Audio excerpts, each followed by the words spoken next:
Hey soldiers, it would appear that high interest rates and inflation have finally started to take a toll on the residential home sales market.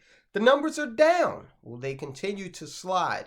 Well, only time will tell, but we're going to update you on what's going on here. And this may actually present some opportunities because if prices are, if sales are falling, then that means demand is coming down, right?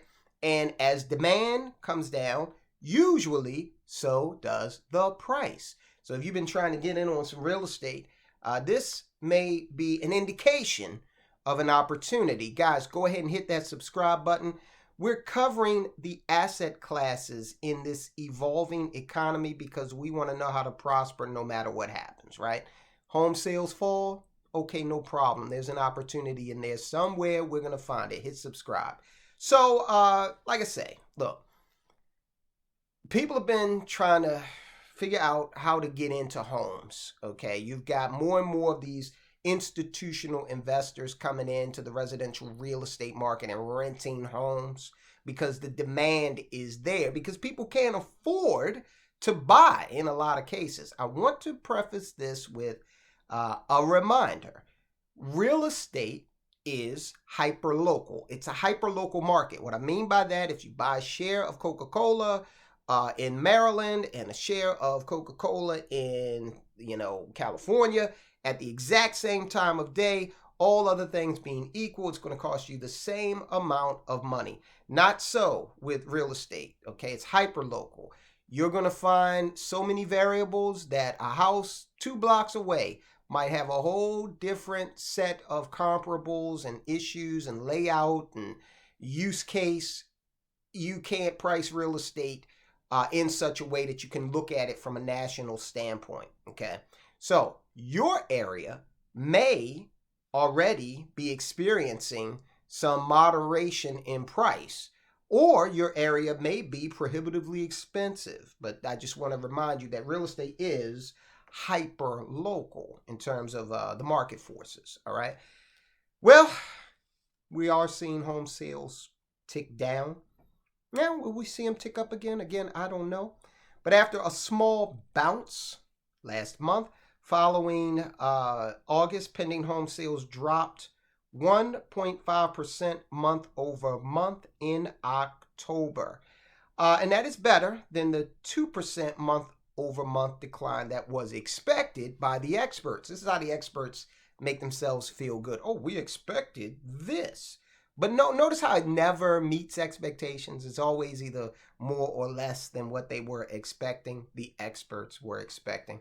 In any event, this left year-over-year sales down 6.6%. That's a negative for the 23rd straight month, okay? Now, again, we're looking at national numbers. We're going to take a look at the region here, a region, in a moment. Again, it's not telling you much because the region we're looking at is the Northeast. The Northeast did see an increase in pending sales last month. The Northeast is a big place, okay, filled with many little nuances and neighborhoods and whatnot.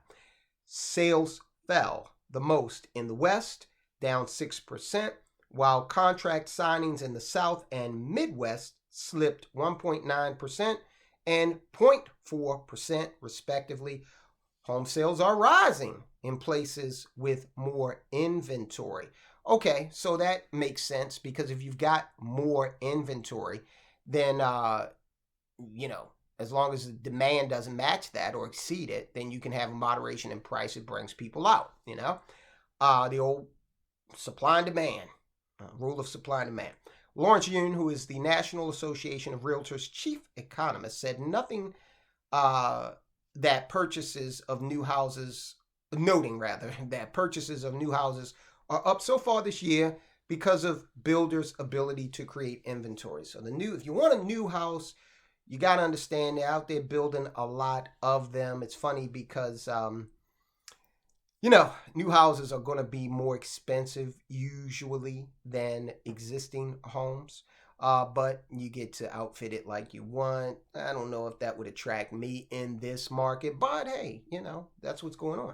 During October, mortgage rates were at their highest. Mortgage interest rates were at their highest, and contract signings for existing homes were at their lowest in more than 20 years. Naturally, okay?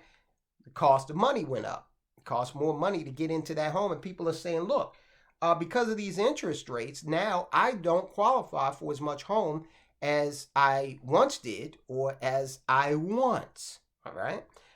So people have to kind of tamp down their expectations on what type of house they can get as these interest rates rise, and that might send people to a holding pattern for a while.